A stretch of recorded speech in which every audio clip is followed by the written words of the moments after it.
Hello, everyone, and welcome to the CISSP tour, a quick one. When I was preparing for my CISSP back in 2017, I did not really find many resources or videos over the internet that time. And that's when I decided that I would make one when I pass it. And it is, I passed my CISSP back in April 2018, but yeah, this video has been long overdue. So let's get started. My journey through CISSP exam preparation has been quite interesting, as you know, most of the times while we're working full-time in our jobs, getting started and the motivation to adhere to a timeline or a fixed discipline to study, which CISSP does require definitely, being an ISE square exam and, you know, the golden certification, as it is called, gold standard. So yeah, I did have many issues getting started with studying and having a study plan in place. So what I did to overcome that, because I was really busy with my work, and I had like a full-time job, and back at home as well, I have all the household chores, cooking and things like that to complete. So I downloaded some apps, the free apps on Android or Apple Store that you might get. And then I started doing some questions just to get an insight into, okay, let me check where do I stand. Of course, we do start with an assessment test, wherein we analyze which are the, first of all, it gives us an insight into what are the kind of domains and questions covered. And then secondly, it also gives us some boost in our motivation level. Okay, if we are not correct, you know, answering these questions correctly, what can we do? Or, you know, if we even read the explanation around those questions, it gives us great insight. So what did I do? I was doing those questions on the apps day in, day night, and day in, day out. I used to be standing on the queues waiting for my lunch, or, you know, when I used to go to grocery shopping, I'm standing in a queue, or I'm on the train, or, you know, I'm on the bus, wherever. It was just, you know, finger tip away. So I used to open the app, do some questions, and yeah, voila, I had already gotten started with. So yes, that's the secret sauce to my success journey, or initiation of the success journey, because anything that doesn't initiate doesn't get you anywhere. So yeah, after I started working on my, you know, what did I refer? The first thing I referred was Sybex. And then I also did refer 11th Hour, the Eric Conrad famous book. But I would say Sybex is quite good. I also had the all-in-one guide, which was from Shon Harris, and it is a wonderful book. If for people who have that much time to read, you know, more than 1,500 pages of the book. So I did not really go through the all-in-one guide page to page. Neither did I go through page by page on Sybex until it was necessary for some domains for me to get more grasp on. The other thing I realized after I was 1 month into my preparation, okay, so I booked my exam 4 months from the time I decided to finally really study well on a disciplined agenda. And then, so that was for March 2018.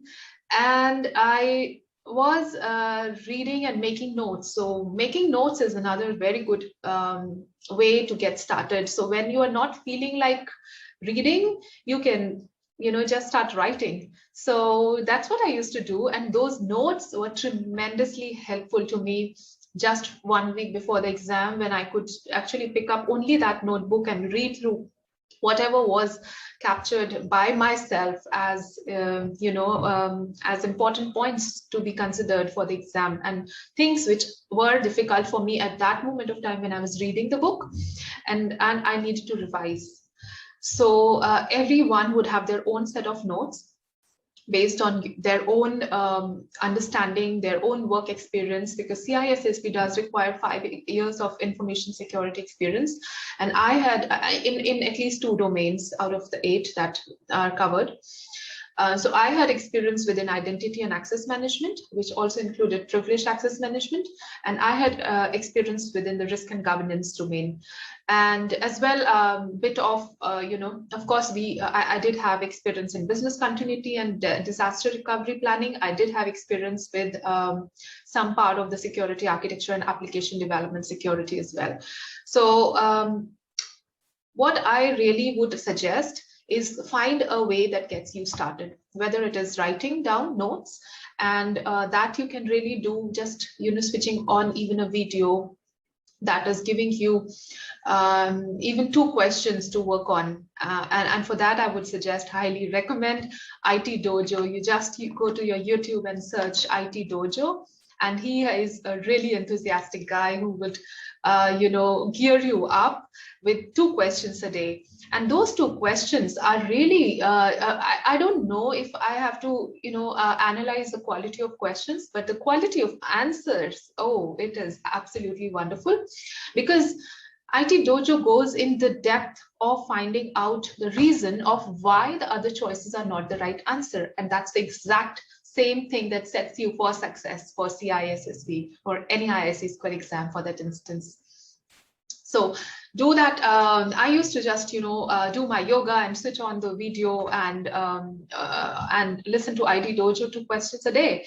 And when I did not feel like studying, and it's very important to make shift from one way of study to another.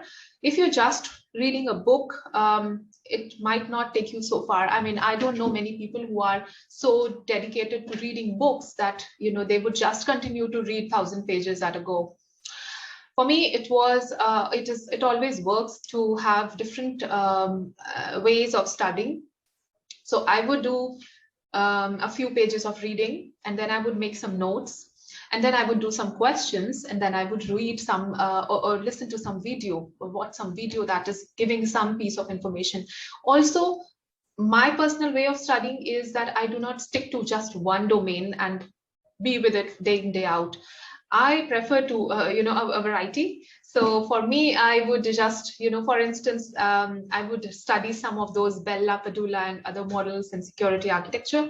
And then I would go back to cryptography to read read things on, or do some questions around cryptography, if that is an area of my interest. Other thing is, there are certain domains like network security, which was tough for me. For you, it might be any other domain which you do not have in particular work experience on, or you are not very comfortable on with. So it is always recommended to schedule your time or divide your time within the domains equally, because as you can see the percentage weightage of all the domains, and none of the domains carry less than 10% weightage. So 8 domains, 80%. And then, of course, 13-14% of 3 or 4%, whatever is adjusted across the other domains, some of the domains. So do not spend a majority of your time on the domain that you are really, really not good at. For instance, to start with, I made that error, or maybe I made that mistake. For instance, that since network security was not as strong a domain for me, I realized after a month that I was still reading network security. I mean, it was a never-ending domain. And for those who have had a read through of either Sybex or All-in-One or the official guide CBK for CISSP, you would know what I mean, and you would understand and can relate to, some of these domains. You really need to be mindful of how much time are you spending on each of these domains. So I would suggest also there's one more good way to get started with. Pick up your favorite domain. If you are coming from an application development background, then application development security domain would be really easy for you, because you would already be knowing about static SAST, DAST, all those security testing, pen testing, things like that, which it covers. Another interesting domain to me was incident response, and security that lies into operation security. And then of course you have other legal regulation compliance and physical security, security architecture, cryptography, and so on and so forth, so other domains. So yeah, those are some of the tips and tricks around getting started with working on your CISSP. Now coming over to the exam, though it is said that CISSP is a mile wide and an inch deep, it is definitely something that I don't believe in. Personally, I have seen, and I've always, it's been my style of learning or working that I want to get into the details and I want to get to know why something is working the way it is. So I would suggest that, do not just read on a very high level. This exam does require you to know in and out of security or the topics that are covered and you're working on or studying. So for instance, simple things like, how would TCP/IP connection work? Or I don't know, I mean, you can pick up many examples, but you need to really understand in depth on why and how things are working. And really, there's no way you can pass this exam if you do not know the details. I had really invested my time into this, into learning. So what I used to do was, for instance, if I get across a topic which I do not really understand as well from the books that I mentioned about, I would simply Google that topic in specific on YouTube or on Google, and then read about it or listen to a video on it. So that, and not just one. If it requires me to, if I still don't get it, I would watch like 10 videos on the same topic. So it does require your investment of time. It does require your interest. And it does help you in the long run as well. And that's the purpose of CISSP, as you know, on a higher level. Yeah, so as I said, so as I mentioned, you have to get real insights into end-to-end working of things like IPsec. How does IPsec works? L2TP, all those authentication protocols like PAP, CHAP, TACAX, Radius, how do they differ? What would you use in what situation? What is more secure and what is, lesser secure? So yeah, I mean, you have to get in depth into all of the topics that you think questions may be asked upon, and take it from there. As in, you need to keep revising. It is a common problem that is reported that, once I complete reading one domain, or two domains, and I had not touched upon the domain that I had read 2 months back, I seem to have forgotten everything. How do I remember as much information as the exam covers? So a simple solution to that is, we all think that we forget things, but if we have understood them well and digested them instead of just reading through and trying to memorize, you would not forget the information. You just need to keep revising it once in a while. And the best way to do that also is do questions. So if, for instance, I'm reading or working on studying cryptography, I would do questions on network security as well in the meanwhile. I'll do questions across risk and governance. I'll do questions across security operations, identity and access management, or so on. So, and I might do, even a full length test. So again, coming on to the exam preparation via the tests or, full length test, it is important to inculcate a discipline or a habit to sit for 2 hours or 3 hours at a stretch when we are trying to solve questions, because, having that concentration active around for 3 hour span or 2 hour span, for instance, that was in my case. I got my exam covered, it stopped in 2 hours and 103 or 4 questions. And I wasn't aware that, a person can even fail if an exam which is adaptive can stop before the actual time that needs, that is required, like 3 hours. And so I thought, definitely I've passed. And thankfully, so I did. But at the same time, someone else moved out of the, came out and he asked me, have you passed? I said, yes, of course. My exam finished in 2 hours. And that person had also gone inside along, just 5 minutes before me or so. And he came out just 5 minutes after or before me. And within 2 hours, his exam had stopped and he had failed, unfortunately. So adaptive works both ways. And that is why you need to be very careful when we try to solve the initial few questions. So for instance, for me, the first initial 20 questions took a lot more time. And I was like, oh my God, I was supposed to do 50 questions out of 150 in 1 hour. And here I am, 1 hour spent just on 26th question or, 27th question. What is wrong with me? Because, first, it may differ definitely, but whenever or whatever topics you get, and if you are getting some difficult questions around in the beginning, try to focus and do not rush through. Try to focus, because accuracy is the key. It is not speed, it is not quantity, but it is a quality, the quality that matters. So even if you spend more time on the initial few questions, which a lot of people think is the wrong idea, I would suggest it is not a wrong idea at all. You have to ensure that the questions that you're answering in the beginning are correct to the accuracy that the system, an adaptive exam would expect from you or from the examinee. And yeah, so I will see you again across your journey here. I hope this video gives you some motivation to get started with. Also, there's one very, very great secret that I would be sharing now with you. And that is to ask yourself a question: how will passing this exam benefit me? How will it change my life?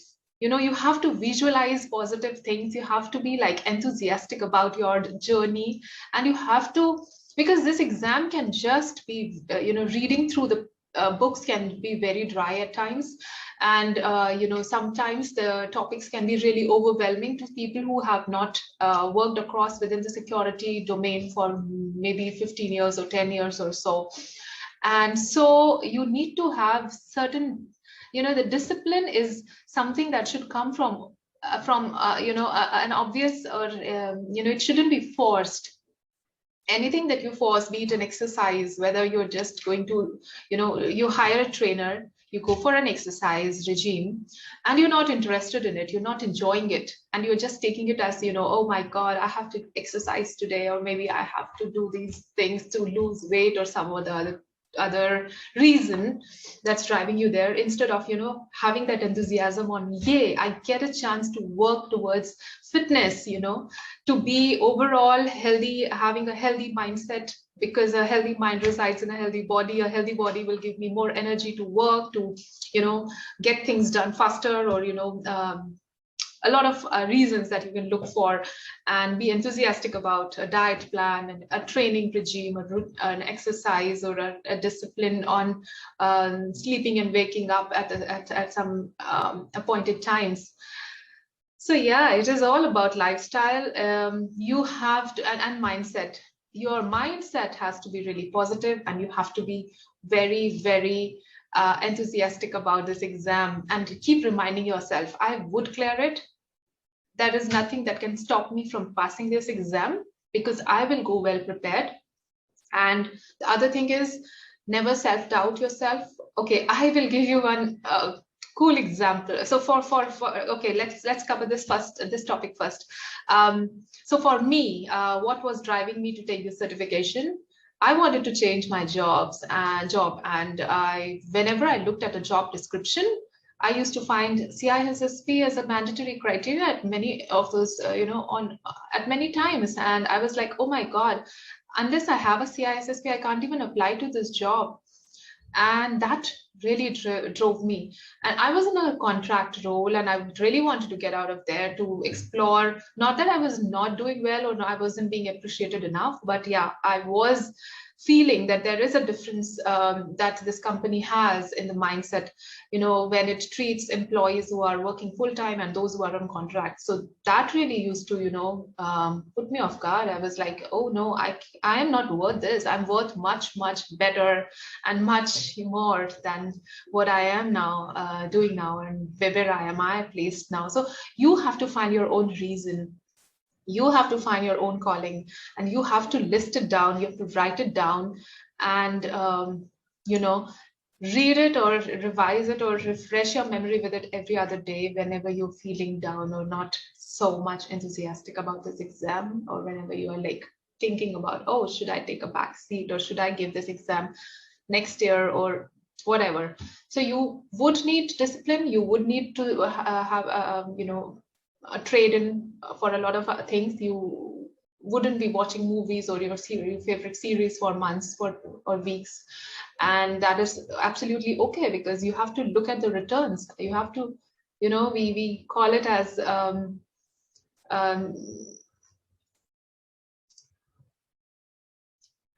return on investment. So whatever time you're investing today, what will it return with you on by tomorrow? So definitely it's a worth it exam. And I'm actually a live example. My life really changed after my CISSP, not just owing to certification. I gained tremendous knowledge, because every concept that I studied, I really, really ingrained myself, ingrained that concept within myself. I really went to the extremes of watching 20 videos on the same topic, unless it fits in my intellect as much as it requires to be. So you have to make your way through. You have to find your way through as well. Everyone has a different style of studying, working, getting to get to the understanding, and some people might need more time than the others. So you do not have any rules.